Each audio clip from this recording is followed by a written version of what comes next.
Assalamualaikum warahmatullahi wabarakatuh. Alhamdulillahilladzi an'amana binikmatil imani wal islam wa da'ana bihima ila daris salam. Asyhadu an la ilaha illallah wahdahu la syarikalah alladzi 'allamal insana ma lam ya'lam. Wa asyhadu anna Muhammadan abduhu wa rasuluhu al-mab'uts rahmatan ila akhiriz zaman. Allahumma shalli wa sallim wa barik ala nabiyina Muhammadin wa ala alihi wa sahbihi ajma'in, amma ba'd. Qala Allah ta'ala fi kitabihil karim, a'udzu billahi minasy syaithanir rajim, bismillahirrahmanirrahim. Subhanaka la ilma lana illa ma 'allamtana innaka antal alimul hakim. Shadaqallahul azim. Puji dan syukur kita panjatkan kehadirat Allah Subhanahu wa taala atas rahmat dan nikmatnya, inayah dan hidayahnya kepada kita, sehingga pada pagi hari ini setelah kita melaksanakan sholat subuh berjamaah, kita lanjutkan kajian rutin kita, jitu pengajian setiap Sabtu pagi. Mudah-mudahan kajian pada pagi ini semakin menambah ilmu kita dan menjadi pembuka pintu keberkahan hidup kita dunia akhirat. Amin ya rabbal alamin.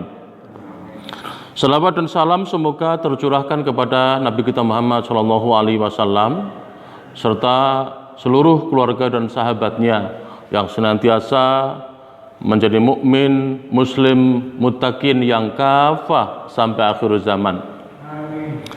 Bapak Ibu jamaah kajian subuh Sabtu pagi yang dirahmati oleh Allah, pada pertemuan kali ini kita akan membahas tentang tawassul, ya, tawassul syar'i dan tawassul bid'i.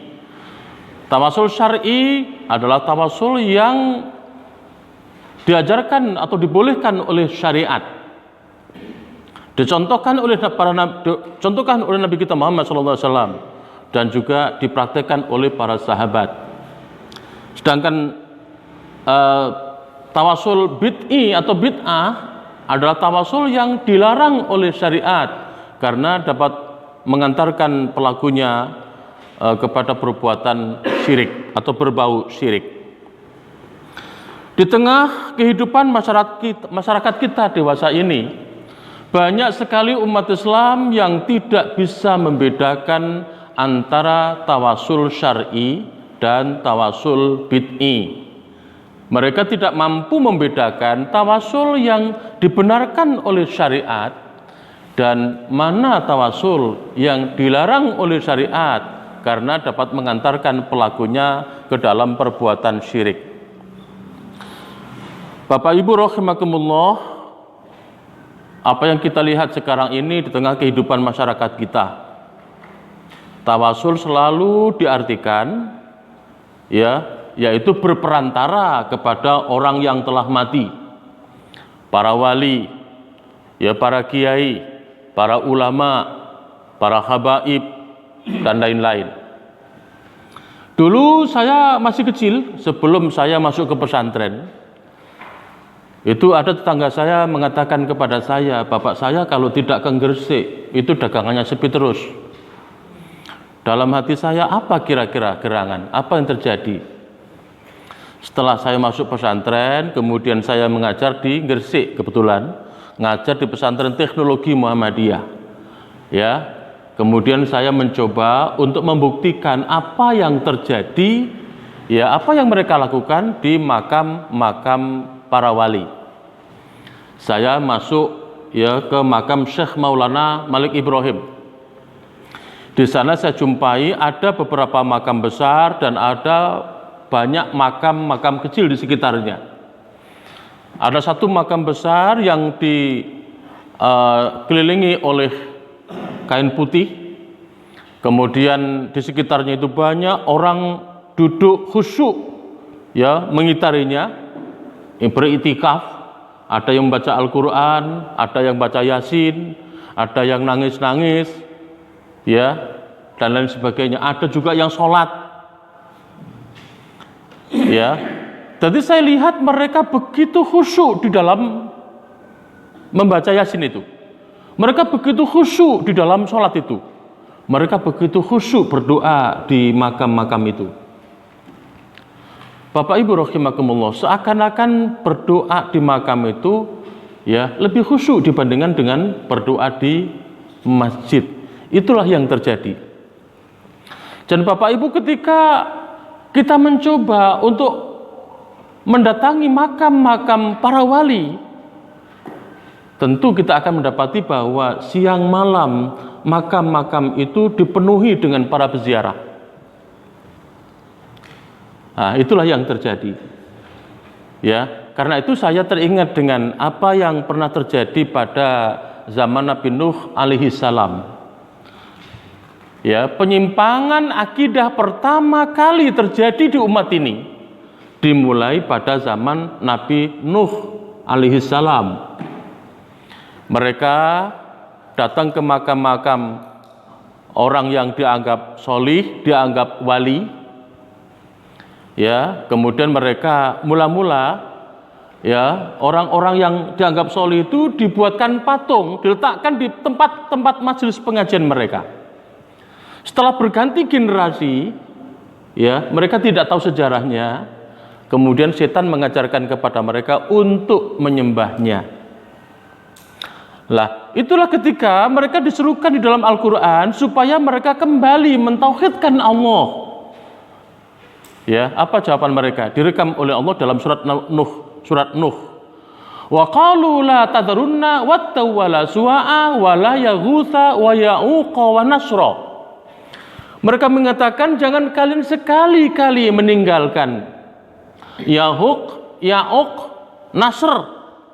Dijelaskan oleh Ibnu Abbas dalam tafsir Ibnu Katsir, yang disebutkan di dalam surat itu, ayat itu adalah orang-orang solih pada zaman Nabi Nuh alaihi salam. Nah, jadi Bapak Ibu, kalau kita lihat sekarang ini mirip kayak apa yang terjadi pada zaman Nabi Nuh.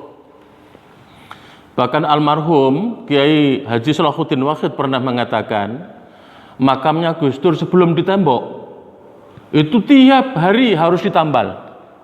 Mengapa? Si peziarah itu atau para peziarah mereka datang dan mengambil tanah itu. Untuk apa? Tentu ya ada faktor keyakinan. Ini. Tetapi anehnya tidak banyak orang yang berani menjelaskan bahwa ada tawasul yang syar'i dibenarkan oleh syariat dan ada tawasul bid'i, tawasul yang dilarang oleh syariat karena dapat mengantarkan pelakunya kepada perbuatan syirik. Karena itu Bapak Ibu rahimakumullah, pada pagi ini kita akan mengkaji kembali, memperdalam kembali apa makna dan hakikat tawasul tersebut dengan benar agar kita tidak terjerumus ke dalam perbuatan syirik. Makna dan hukum tawasul.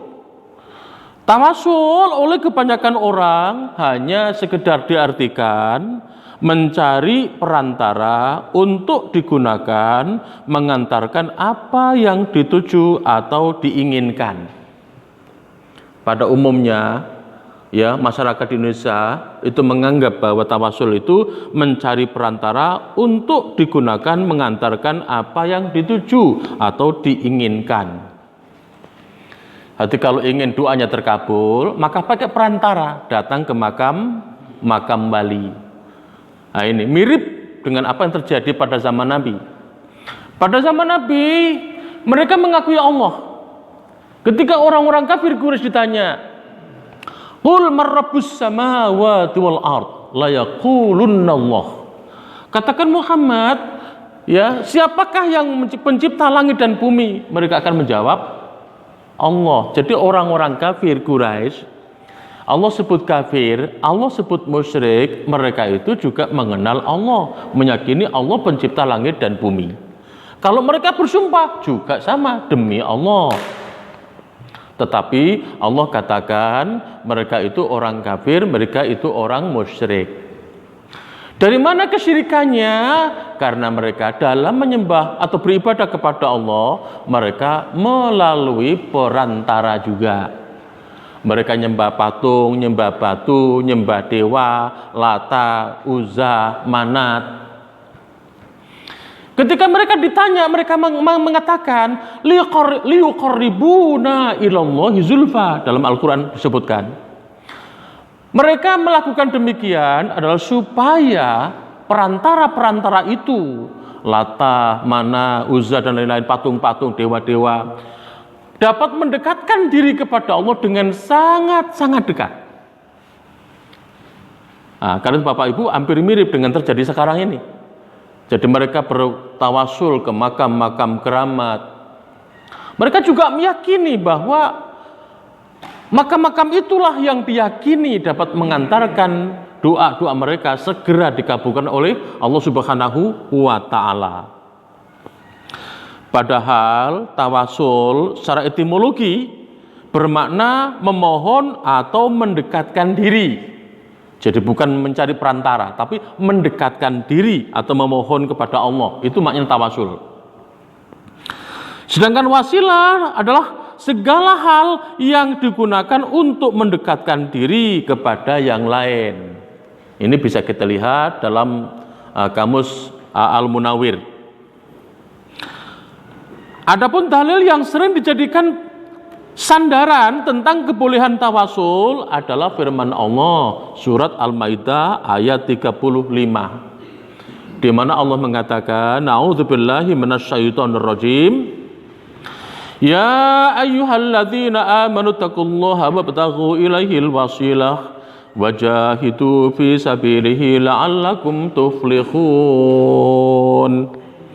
Hai orang-orang yang beriman, bertakwalah kepada Allah dan carilah jalan yang mendekatkan diri kepadanya, dan berjihadlah pada jalannya supaya kamu mendapat keberuntungan.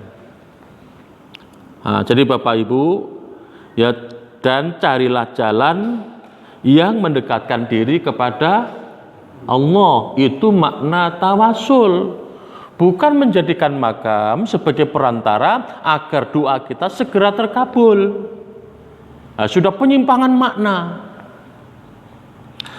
Terjemahan Departemen Agama RI ini mengatakan bahwa wasilah adalah mencari jalan yang mendekatkan diri kepada Allah. Penerjemahan demikian lebih mengarahkan pada pemahaman wasilah secara benar daripada mengartikannya dengan perantara. Jadi kalau kebanyakan orang kita mengatakan wasilah itu perantara. Lah kalau dalam Al-Quran, ya, kita diperintahkan oleh Allah untuk mencari jalan, mendekatkan diri kepadanya. Penerjemahan demikian juga sesuai dengan penafsiran Abu Bakar Jabir Al-Jazairi dalam tafsirnya, tafsir Aisyarut Tafasir jilid 1 halaman 342. Beliau menafsirkan wabtaghu ilaihil wasilah, ya, dengan penjelasan beliau, utlubu ilaihil qurba ay taqarrabu ilaihi bi amali ma yuhibbu wa taraka ma yakrahu tafuzu minhu. Beliau mengartikan kata-kata wasilah itu, mencari wasilah itu, ya, dengan carilah pendekatan diri kepadanya, yakni kepada Allah. Artinya hendaklah kalian mendekatkan diri kepadanya dengan melakukan amal perbuatan yang dicintai oleh Allah, meninggalkan amal perbuatan yang dibenci oleh Allah, dan dengan itu kalian akan beruntung. Lihat Bapak Ibu, dari terjemahan ini, penafsiran ini sama sekali tidak mengandung makna mencari perantara makam-makam orang solih untuk mendekatkan diri kepada Allah. Tafsir demikian juga sejalan dengan tafsir para sahabat, seperti direkam, ya, oleh Imam Ibnu Katsir dalam tafsirnya, di mana beliau menafsirkan wabtahu ilaihil wasilah dengan mengutip pendapat Ibnu Abbas. Apa kata Ibnu Abbas? Ibnu Abbas menjelaskan ayat al-qurbatu pendekatan diri. Jadi mencari wasilah itu mencari sesuatu yang mendekatkan diri, melakukan segala sesuatu yang mendekatkan diri kepada Allah. Wa qala Qatadah, Imam Abu Qatadah mengatakan ay taqarrubu bi taatihi wal amali bima yurdihi. Qatadah mengatakan mencari wasilah itu yaitu dekatkanlah dirimu kepada Allah dengan melakukan ketaatan kepadanya dan melakukan amal perbuatan yang membuat Allah itu ridho kepadamu. Kemudian menurut Syekh Yusuf Qaradawi, ya, ulama terbesar abad ini, beliau mengatakan terkait dengan tawasul. Ya, beliau mengatakan tawasul adalah mengambil perantara untuk mencapai suatu tujuan. Suatu tujuan itu tidak dapat dicapai melainkan dengan perantaraan yang betul. Ingat, ya, ada kata-kata yang betul, melainkan dengan perantaraan yang betul. Tawasul kepada Allah adalah bertawasul dengan mendapat keridhaan dan ganjaran yang baik. Keridhaan ini diperoleh oleh semua orang yang beriman kepada Allah, yaitu dengan mengambil semua cara dan sebab yang dapat mencapai ke arah keridhaan Allah itu. Sebagaimana Allah jelaskan dalam Al-Quran surat Al-Maidah ayat 35. Perantara atau wasilah yang dinyatakan dalam ayat tersebut adalah kaidah untuk mendekatkan diri kepada Allah Subhanahu wa taala melalui cara yang disukai dan diridhoinya, baik melalui percakapan, perbuatan dan niat yang betul. Nah, ini kata beliau ditulis dalam kitab Fusul fil Aqidah Bainas Salaf wal Khalaf halaman 483. Nah, ini tentu jelaslah bahwa tawasul itu ya melakukan semua amal perbuatan yang dicintai oleh Allah, diridhoi oleh Allah untuk mendekatkan diri kepada Allah. Jadi bukan datang ke makam-makam lalu kemudian berdoa di sana, nangis-nangis atau bahkan meminta kepada makam itu. Na'udzubillah min dzalik. Ini mengulangi kesalahan yang pernah terjadi pada zaman Nabi Nuh alaihi salam.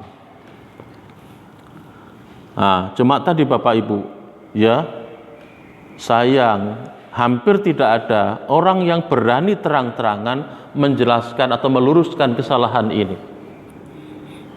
Ya, jarang sekali orang yang berani secara terbuka meluruskan kesalahan ini. Bisa jadi kalau kita secara terbuka meluruskan kesalahan ini, ya, masalah besar. Atau paling tidak kita akan dikatakan sebagai Wahabi seperti itu. Dulu pernah saya khutbah Jum'ah di sebuah masjid di Kebayoran. Persis ya setelah terjadi kasus Tanjung Priok. Ya, saya menjelaskan ya bahwa tawasul yang sekarang ini, ziarah kubur yang sekarang ini sudah disimpang siurkan oleh umat Islam. Ya, ziarah kubur bukan dilarang, ziarah kubur disunahkan oleh Nabi sepanjang ziarah kubur itu sesuai dengan syariat. Saya jelaskan, ziarah kubur diperintahkan oleh Rasulullah karena mengandung hikmah manfaat. Yang pertama mendoakan ya ahli kubur yang muslim, bukan yang kafir, yang muslim, mudah-mudahan dosanya diampunkan oleh Allah. Yang kedua, dengan ziarah kubur itu mengingatkan kita bahwa cepat atau lambat kita pun akan menyusul dipanggil oleh Allah alias mati. Itu hikmah ziarah kubur. Nah, tapi saya jelaskan, yang sekarang ini minta-minta dikubur, ngaji dikubur, yasinan dikubur, tahlil dikubur, itu sudah penyimpangan dari syariat. Begitu saya turun dari mimbar, langsung saya dihadang oleh jamaah di debat di situ.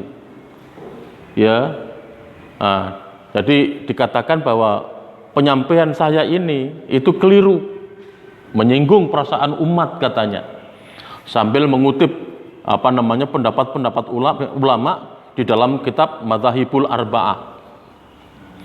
Ya, saya katakan, Bapak tidak paham. Kitab Madzhabul Arba'ah itu adalah kitab fikih. Ya, saya sampaikan adalah masalah akidah. Tidak ada di dalam kitab Madzhabul Arba'ah, yang ada di kitab tauhid. Kalau tauhid hitam putih, kalau masalah fikih itu pendapat. Nah ini, tadi dikiranya saya nggak ngerti, kitab-kitab itu nggak ngerti. Seperti itu, Bu Pak. Coba kalau saya nggak dilerai, mungkin saya akan dikeroyok di sana. Itulah yang terjadi. Menyampaikan kebenaran besar resikonya. Nah ini.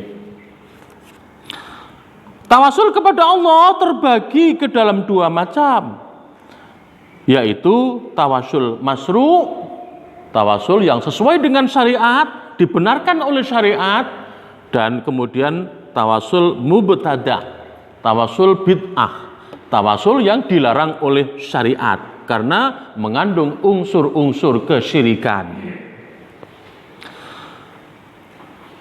Tawasul masyru' adalah tawasul yang pernah dipraktekkan oleh Rasulullah SAW, diteladankan oleh Rasulullah, dan juga dipraktekkan oleh para sahabat. Wasilah syar'i atau wasilah masyru' sesuai dengan syariat itu memiliki 3 pondasi. Yang pertama, mutawassal ilaih, yaitu zat yang kita tuju untuk bertawasul, yaitu Allah Subhanahu wa taala. Ya, karena dialah yang memiliki segalanya dan manusia butuh kepada Allah. Yang kedua, wasil atau mutawasil, yaitu hamba, kita manusia yang lemah ini. Kita minta kepada Allah Subhanahu wa taala. Yang ketiga, ya mutawassal bihi, sarana yang kita jadikan untuk bertawasul. Jadi tawasul ya meliputi 3 unsur. Yang pertama yaitu mutawassal ilaih, yaitu Allah yang kita tuju tawasulnya. Yang kedua, wasil atau mutawasil, yaitu kita sendiri yang melakukan tawasul. Dan yang ketiga, mutawassal bihi, sesuatu yang kita jadikan untuk bertawasul, mendekatkan diri. Di antara tawasul masyru' adalah yang pertama, bertawasul dengan iman. Iman kita, Bu Pak. Ya, jadi kita mendekatkan diri kepada Allah, memohon kepada Allah dengan iman kita. Iman. Sebagaimana di dalam doa kita yang selalu kita baca, Rabbana innana sami'na munadiyan yunadi lil imani an aminu bi rabbikum fa amanna. Rabbana faghfir lana dzunubana wa kaffir anna sayyi'atina wa tawaffana ma'al abrar. Itu doa di dalam Al-Qur'an. Ya, doa yang terbaik adalah doa dalam Al-Qur'an dan sunnah Nabi. Itu doa yang terbaik. Coba kita lihat maknanya. Rabbana, ya Tuhan kami, sesungguhnya kami mendengar seruan yang menyeru kepada iman, yaitu berimanlah kamu kepada Tuhanmu, maka kami pun beriman. Ya Tuhan kami, baru kemudian doanya, ampunilah ya bagi kami dosa-dosa kami, dan hapuskanlah dari kami kesalahan-kesalahan kami, dan wafatkanlah kami beserta orang-orang yang banyak berbakti. Jadi sebelum kita memohon kepada Allah, mohon rahmat, mohon diampunkan dosanya, kita mengungkapkan terlebih dahulu tentang keimanan kita, di mana kita diserukan untuk beriman, dan kemudian kita pun menyambut iman itu. Baru kemudian kita memohon kepada Allah, memohon rahmat, mohon berkah, mohon rezeki, dipanjangkan umur dan lain-lain, termasuk memohon diampunkan dosa-dosa kita. Nah ini, jadi yang pertama bertawasul dengan iman kita. Yang kedua bertawasul dengan zat Allah, asma Allah dan sifat-sifat Allah. Ya, sudah kita pelajari bahwa Allah itu memiliki nama ya 99. 99 nama itu sekaligus menunjukkan sifat Allah. Dikatakan nama ketika menunjuk kepada nama. Dikatakan sifat ketika menunjuk kepada sifat Allah. Misalnya Allah, lafal Allah menunjuk kepada zatnya.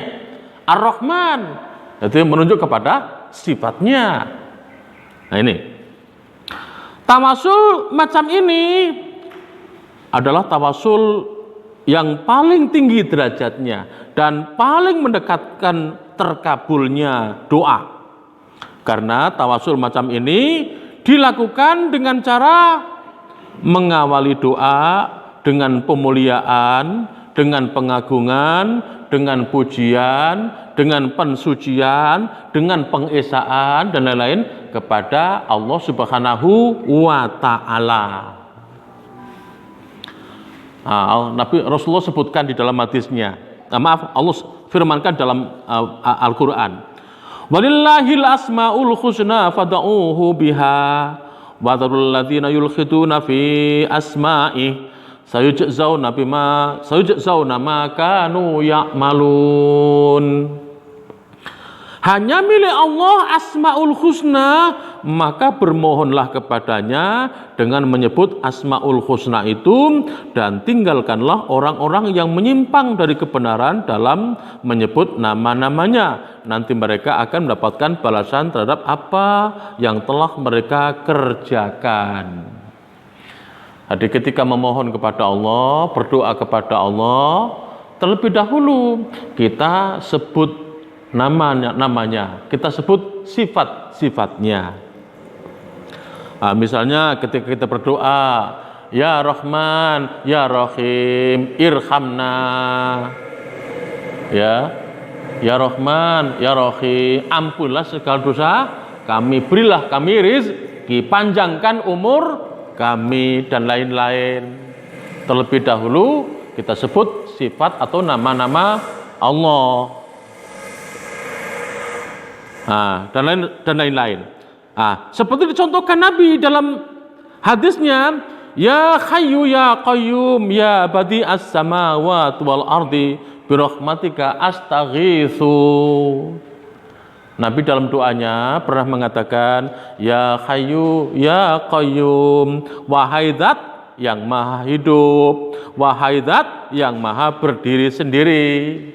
Ya Badi'as Samawati wal Ardi, wahai zat pencipta langit dan bumi. Kemudian baru mengatakan birahmatika astaghitsu, dengan segala rahmatmu ya aku memohon pertolongan.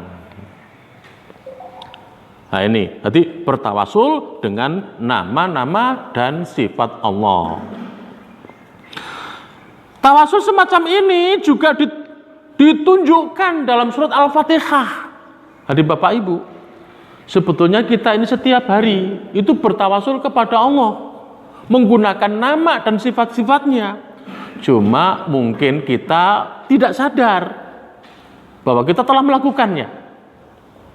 Nah, seperti dijelaskan di dalam surat Al-Fatihah, di mana Rasulullah bersabda, dikutip dalam hadis qudsi, ya, Nabi mengatakan, Allah Ta'ala berfirman, aku membagi sholat menjadi dua bagian antara aku dan hambaku. Bagian untuk hambaku ialah apa-apa yang dia minta. Apabila seorang hamba mengucapkan Alhamdulillahi Rabbil Alamin, segala puji bagi Allah Tuhan sekalian alam. Allah berfirman, hambaku telah memujiku. Alhamdulillahirabbil alamin. Alhamdulillah segala puji. Jadi kita menyebut asma-asma Allah, memuji, mengagungkan, mensucikan. Nah ini. Apabila hambaku memujiku dengan mengucapkan Ar-Rahmanir Rahim, maka Allah Ta'ala berfirman, hambaku telah menyanjungku. Apabila hamba mengucapkan Maliki Yaumiddin, maka Allah Ta'ala berfirman, hambaku telah memuliakanku. Itu semua pujian, Bu Pak. Maliki Yaumiddin, zat yang merajai pada hari kiamat. Ar-Rahman, Ar-Rahim, yang maha pengasih lagi maha penyayang. Itu semua pujian. Memuji Allah, menyanjung Allah, mentakzimkan Allah. Apabila hamba mengucapkan iyyaka na'budu wa iyyaka nasta'in, hanya kepada Engkaulah kami menyembah dan hanya kepada Engkaulah kami mohon pertolongan. Allah Ta'ala berfirman, inilah di antara aku dan hambaku, dan bagi hambaku apa-apa yang dia minta. Iyyaka na'budu, hanya kepadamu ya Allah kami menyembah. Ini milik Allah, haknya Allah itu disembah. Wa iyyaka nasta'in, dan hanya kepadamu kami mohon pertolongan. Ini haknya hamba. Allah memberikan pertolongan kepada hamba. Apabila hamba mengucapkan ihdinas siratal mustaqim, siratal ladzina an'amta 'alaihim ghairil maghdubi 'alaihim waladdallin. Ya, Allah Ta'ala berfirman, inilah bagian hambaku dan bagian hambaku ialah apa-apa yang dia minta. Ihdinas siratal mustaqim, ya Allah tunjukilah kami ke jalan yang lurus. Siratal ladzina an'amta 'alaihim, yaitu jalannya orang-orang yang telah Engkau beri nikmat kepada mereka. Ghairil maghdubi 'alaihim waladdallin, bukan jalannya orang-orang yang Engkau benci, dalam kurung orang-orang Yahudi, waladdallin, dan bukan pula jalannya orang-orang yang sesat, dalam kurung Nasrani. Kata Allah, inilah bagian hambaku dan bagian hambaku apa yang dia minta. Artinya yang kita mohonkan kepada Allah akan Allah kabulkan. Nah ini. Nah, jadi itulah sebetulnya wasilah dengan nama dan sifat Allah yang selalu kita baca di dalam surat Al-Fatihah.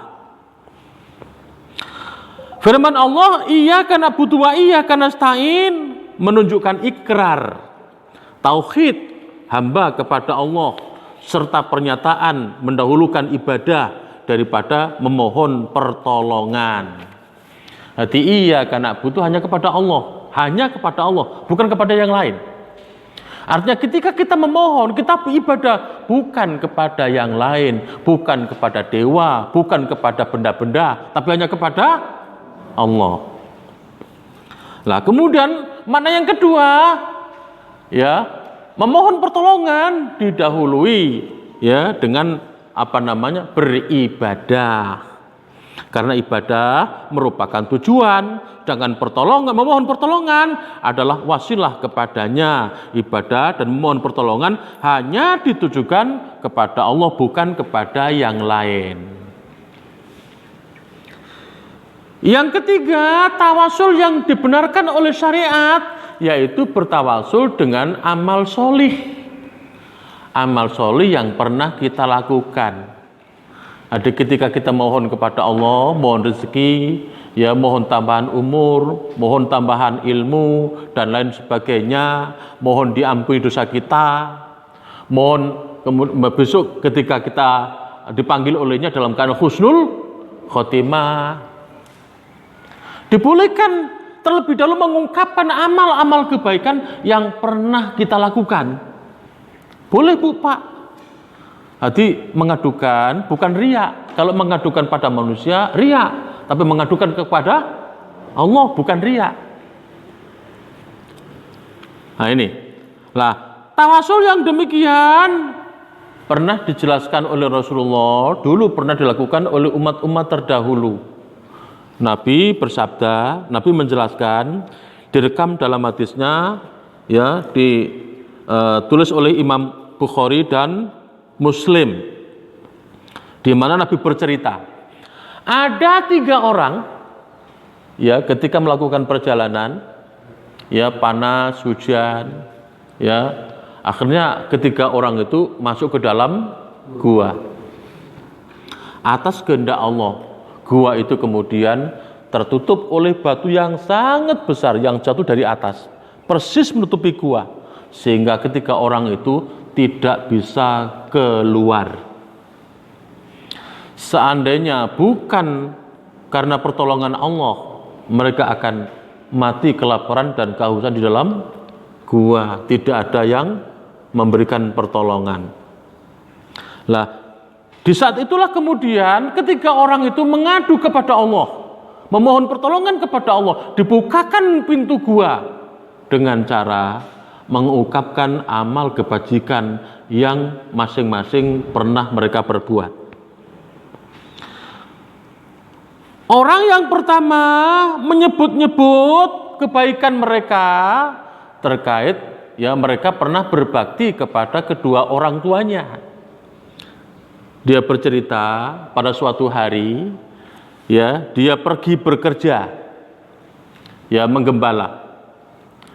Lah, setelah pulang sore, dia tidak membawa apa-apa kecuali hanya semangkok susu. Lah, semangkok susu ini, ya, tidak diberikan kepada anak istrinya, tidak diberikan kepada keluarganya, ya, kecuali ditawarkan dulu, diberikan dulu kepada kedua orang tuanya.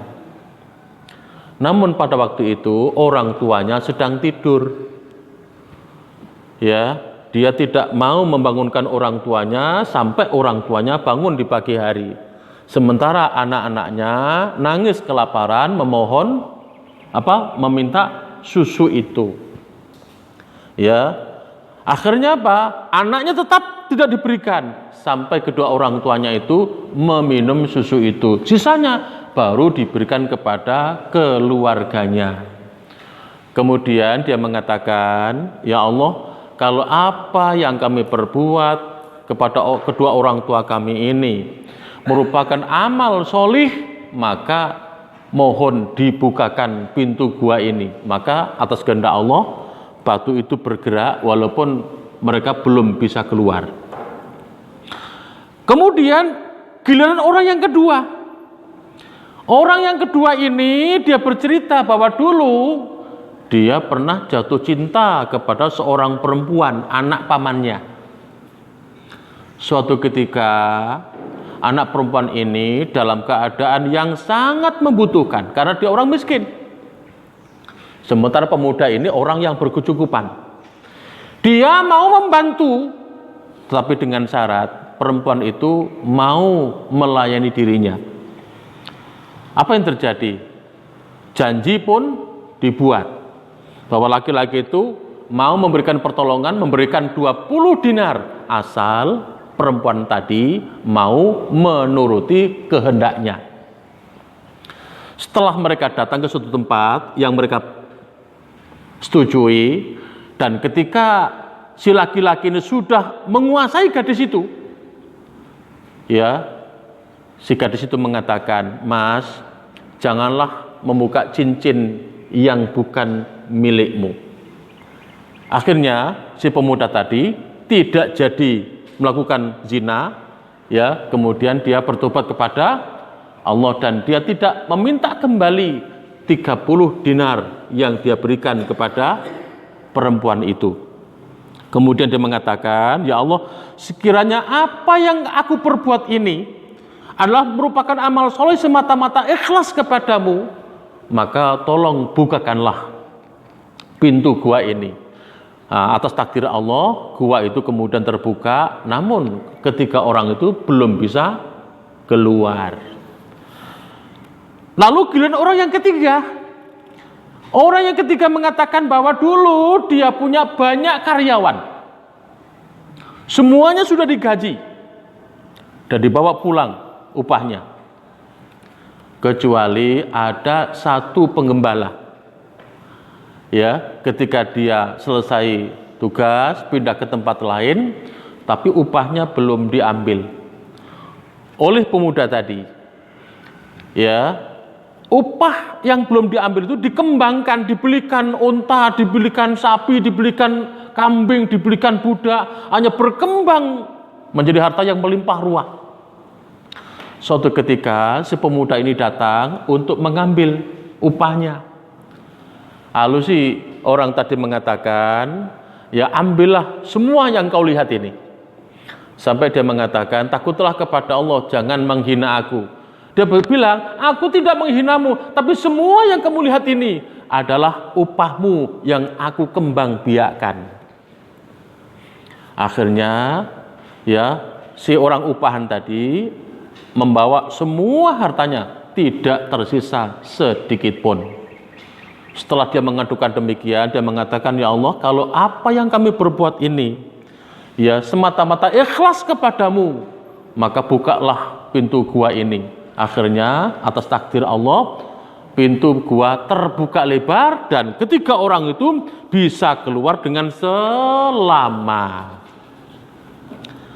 Nah, jadi Bapak Ibu, ini membuktikan bahwa ketika kita bertawasul dengan amal solih, sebelum berdoa kepada Allah, mohon berdoa kepada Allah, dibolehkan kita untuk mengungkapkan kebaikan-kebaikan yang pernah kita perbuat. Kita adukan kepada Allah Subhanahu wa Ta'ala. Termasuk memohon kepada Allah dengan bertawasul, dengan amal solih, dengan menunjukkan penyesalan atas perbuatan dosa dan pernyataan bertaubat kepadanya.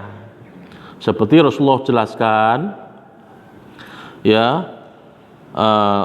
bahwa sebuah riwayat dari Abdullah bin Amr bin As dari Abu Bakar As-Siddiq, ya, bahwa dia pernah berkata kepada Rasulullah, ajarkan kepadaku sebuah doa yang aku dapat berdoa dengannya dalam sholatku. Kemudian Rasulullah menjelaskan, katakanlah, ya Allah, sesungguhnya aku telah menganiaya diriku dengan aniaya yang banyak, dan tidak ada yang mengampuni dosa-dosaku selain Engkau, maka ampunilah aku ini dengan ampunan dari hadirat-Mu, dan kasihanilah aku, sesungguhnya Engkau Maha Pengampun lagi Maha Penyayang. Ada sebelum kita mohon kepada Allah, kita tunjukkan diri kita ini penuh dosa, menyesal melakukan dosa itu, dan kita berjanji tidak akan mengulangi lagi. Baru kemudian kita berdoa kepada Allah. Lah, ini juga tercantum dalam doa yang sering kita baca tapi kita kurang menyadari. Rabbana zalamna anfusana wa illam taghfir lana wa tarhamna lanakunanna minal khosirin. Rabbana zalamna anfusana, ya Allah, aku telah menganiaya diriku sendiri. Ya, Rabbana zalamna anfusana wa illam taghfir lana wa tarhamna. Dan jika Engkau tidak mengampuni dosaku dan tidak merahmati diriku, lanakunanna minal khosirin, tentu aku akan termasuk orang-orang yang merugi.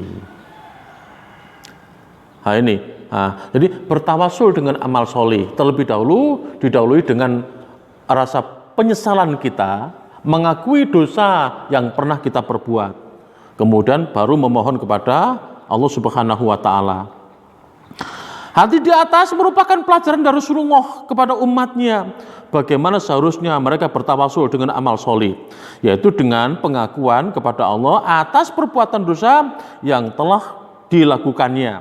Pengakuan ini disertai dengan penyesalan dan taubat. Kemudian yang keempat, bertawasul dengan doa sesama mukmin, termasuk doa Nabi ketika beliau masih hidup. Ini sering Bapak Ibu kita lakukan. Misalnya kalau teman-teman kita sedang umroh, sedang haji, ya, apa pesan kita kepada mereka? Tolong ya, doakan saya di tanah suci supaya Allah berikan kemampuan kami untuk naik haji. Itu contohnya. Ya, dan lain-lain. Bukan hanya kita memohon, meminta kepada orang-orang yang mau umroh, orang yang haji, dimanapun kita berada Bu Pak. Misalnya teman kita sakit, ya, juga begitu, tolong ya doakan. Ya, teman kita supaya diberi kesembuhan. Sama Bu Pak, itu namanya tawasul. Memohon kepada Allah tetapi lewat doa sesama muslim. Itu tawasul.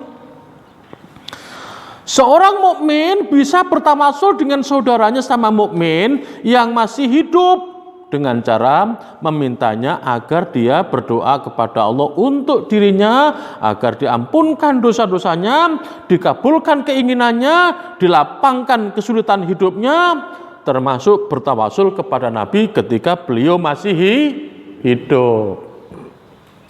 Jangan sudah mati Bu Pak, keliru.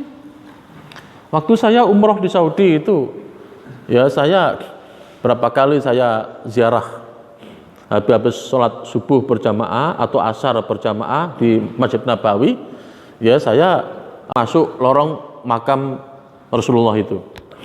Ada teman satu rombongan dengan saya, begitu mau pulang pamitan, ya Rasulullah doakan kami bisa umroh lagi, ya Rasulullah doakan kami. Astagfirullahaladzim, saya bilang, itu salah. Bukan begitu. Rasulullah itu sudah meninggal, nggak bisa mendoakan kita. Ya, banyak sekali Bu Pak. Coba Bapak Ibu ketika umroh atau haji, nanti berziarah ke makam Masjid Nabi, banyak sekali orang-orang kita, ya, yang aneh-aneh itu disampaikan di makam itu. Nah ini, jadi banyak orang yang tidak mengerti, ya, tawasul yang syar'i dan tawasul yang bid'i tadi. Dalam sebuah riwayat disebutkan bahwa seorang buta datang kepada Rasulullah dan berkata, ya Rasulullah, berdoalah kepada Allah agar dia menyembuhkanku sehingga aku bisa melihat. Rasulullah menjawab, jika engkau menghendaki, aku akan berdoa untukmu, dan jika engkau menghendaki, bersabar adalah lebih baik. Nabi mengatakan, kalau aku ingin, kamu akan saya doakan sehingga bisa melihat. Tapi kalau kamu ingin, tetaplah demikian, itu lebih baik.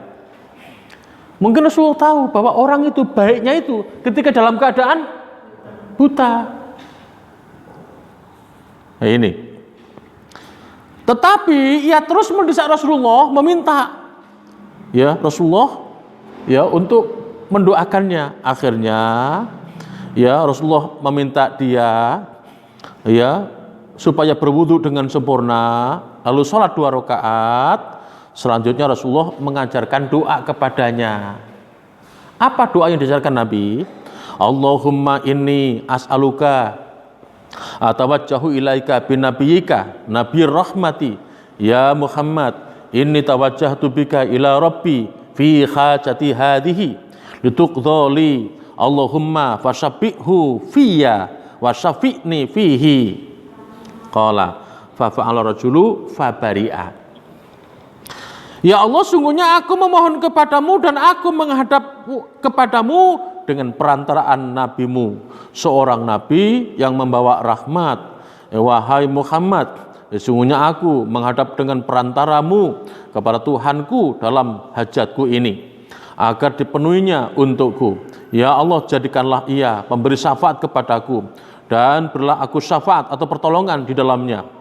Kata si rawi hadis ini mengatakan, lalu orang tersebut melakukannya, kemudian ia pun sembuh matanya, hati langsung melihat. Nah ini, itu perantara atau bertawasul kepada Nabi ketika Nabi masih hidup. Hadis di atas mengandung pengertian bahwa Rasulullah berdoa untuk laki-laki buta tersebut dalam keadaan beliau masih hidup. Nabi memerintahkan kepadanya agar berdoa untuk dirinya menghadap kepada Allah, untuk memohon kepadanya agar dia menerima syafaat nabinya. Maka Allah pun menerima doanya. Bahkan para sahabat saling bertawasul kepada Nabi dengan doa nabinya ketika beliau masih hidup untuk memohon hujan dan sebagainya. Dalam sebuah hadis Pak direkam oleh Imam Bukhari Muslim. Suatu ketika Nabi sedang khutbah di atas mimbar. Lalu ada seorang laki-laki yang masuk masjid melalui satu pintu. Kemudian di tengah-tengah khutbah itu, ya, dia kemudian meminta kepada Rasulullah, ya, hai Rasulullah, harta-harta kami habis musnah dan penghidupan kami telah sempit, maka berdoalah Tuhan supaya Tuhan menurunkan hujan. Kemarau panjang, ya, kalau kemarau Bapak susah semua. Karena apa? Tumbuh-tumbuhan tidak tumbuh. Ya, padi, jagung, ya, puso. Kalau di Arab kurmanya enggak tumbuh. Ya, kering kerontang, paceklik. Kemudian dia memohon kepada Rasulullah supaya berdoa. Nah, kemudian Nabi mengatakan, diulang 3 kali, Allahumma aghithna, Allahumma aghithna, Allahumma aghithna. Ya Allah turunkan hujan, ya Allah turunkan hujan. Diulang 3 kali. Kata Anas, sebelumnya sama sekali awan pun tidak ada, jernih sekali awan ini, gunung-gunung, pohon-pohon kelihatan. Setelah Nabi berdoa, kemudian ada muncul awan di balik gunung, ya, kemudian ngumpul, lalu kemudian hujan deras selama seminggu berturut-turut hujan. Karena doa Rasulullah di atas mimbar. Jumat berikutnya orang itu datang lagi, masuk ke pintu di mana dia masuk yang pertama tadi. Dia pun mengatakan yang sama, ya Rasulullah, harta-harta kami telah musnah, kehidupan telah sempit. Mengapa Pak? Kebanjiran. Kalau yang pertama tadi kekeringan, nah kalau yang kedua kebanjiran. Nah ini memohon hujan seminggu berturut-turut. Akhirnya memohon juga pada Rasulullah. Akhirnya apa? Rasulullah kemudian berdoa, ya Allah turunkan hujan di lembah, di gunung, di tempat-tempat pohon. Maksudnya jangan turunkan di pemukiman warga. Akhirnya apa? Begitu Rasulullah berdoa tadi, awan pun menghilang dan kemudian setelah sholat Jumat, para sahabat keluar dari masjid, matahari sudah terang. Itulah mukjizat Rasulullah. Begitu berdoa langsung dikabulkan oleh Allah. Bahkan Nabi pun pernah meminta kepada Umar bin Khattab agar mendoakannya ketika ia sedang umroh. Jadi bukan hanya kita bertawasul kepada Nabi ketika masih hidup, Nabi pun bertawasul kepada para sahabat. Umar bin Khattab, sahabat yang termulia, ketika mau pergi umroh, izin kepada Rasulullah. Lah kemudian Rasulullah berpesan kepada Umar supaya dia juga menyebut Rasulullah di dalam doanya. Kata Umar, aku meminta izin kepada Rasulullah untuk melaksanakan umroh. Lalu beliau mengizinkanku dan berpesan, jangan lupa doakan kami. Kemudian beliau mengatakan suatu kalimat yang menggembirakan aku bahwa aku mempunyai keberuntungan dengan kalimat itu di dunia. Dalam satu riwayat beliau mengatakan, ikutkanlah aku di dalam doamu, wahai saudaraku. Ungkapan inilah yang paling berkesan pada diri Umar selama hidup di dunia, bahwa Rasulullah meminta dia supaya mengikutkan dia di dalam doa. Nah, jadi orang yang termulia seperti Rasulullah juga sama, bertawasul kepada para sahabat, tetapi ketika mereka masih hidup. Sahabat pun bertawasul kepada Rasulullah ketika Rasulullah masih hidup, bukan ketika telah mati. Demikian pula seorang mukmin diperbolehkan berwasilah kepada mukmin yang lain selama mereka masih hidup. Nah ini, jadi Bapak Ibu, anak-anak kita sering tolong doakan, sama, itu maknanya bertawasul.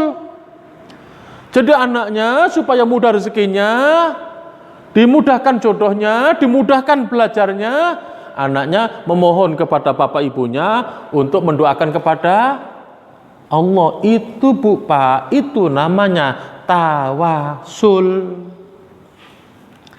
Nah ini, jadi kita juga sering meminta kepada teman-teman sama muslim kita, jamaah kita, ustadz kita untuk saling mendoakan.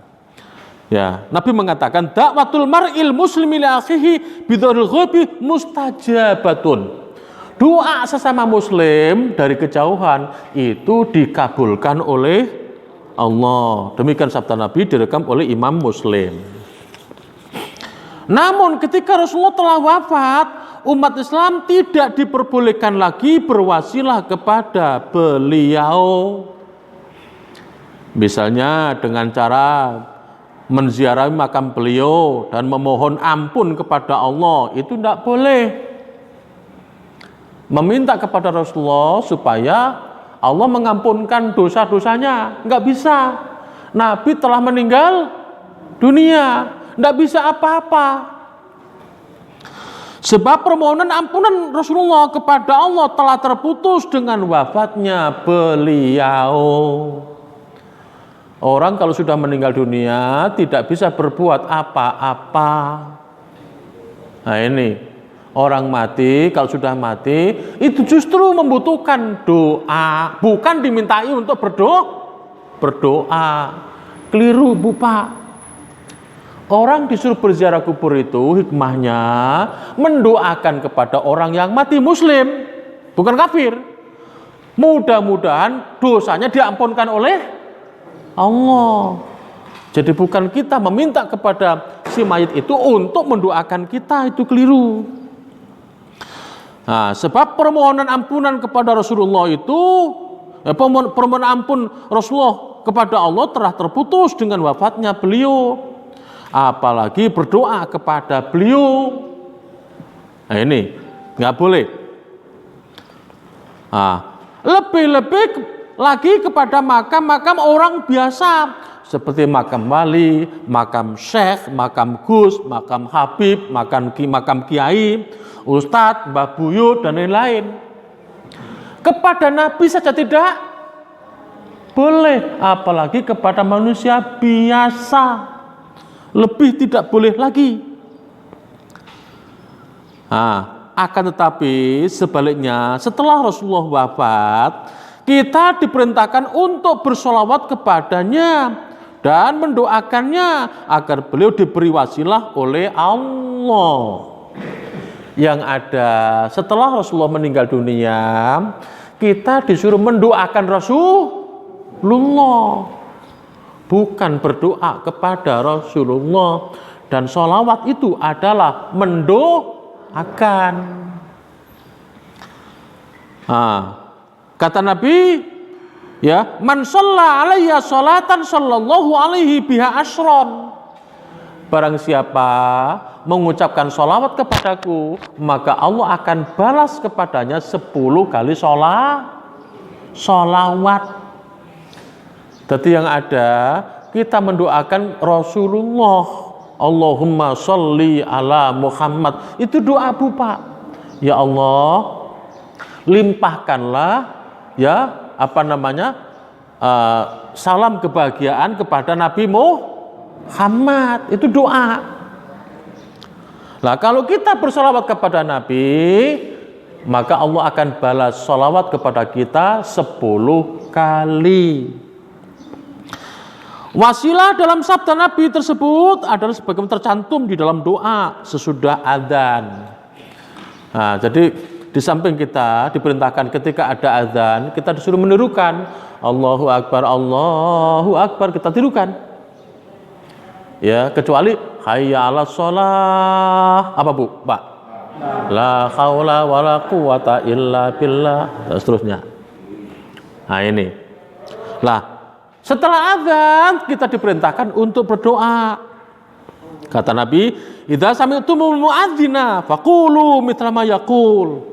Bila kalian mendengarkan muadzin sedang berazan, maka ucapkanlah sebagaimana apa yang dia serukan. Tsumma shallu alayya, kemudian kalian bersolawatlah kepadaku. Fa innahu man shalla alayya sholatan sallallahu alaihi biha asyran. Sesungguhnya barang siapa mengucapkan sholawat kepadaku sekali, Allah akan balas 10 kali kepadanya. Tsumma sallallahu azza wa jalla liyal wasilah. Kemudian mintalah kepada Allah azza wa jalla wasilah untukku. Ya. Fa innahu manzilatun fil jannati, karena wasilah itu merupakan kedudukan di surga. La tambaghi illa li'abdin min ibadillah, yang tidak layak kecuali untuk salah satu dari hamba-hamba Allah Ta'ala. Wa arju an akuna ana huwa, dan aku berharap itulah saya yang memiliki wasilah itu. Faman sa'alallaha liyal wasilah khalat alaihi syafa'ah. Barang siapa yang memohon wasilah kepada Allah untukku, maka halal baginya syafaat. Nah, jadi Bapak Ibu memperbanyak bersolawat kepada Nabi. Ya, besok balasannya kita akan diberi syafaat ya melalui Rasulullah besok di akhirat. Ya, di tengah penderitaan umat manusia.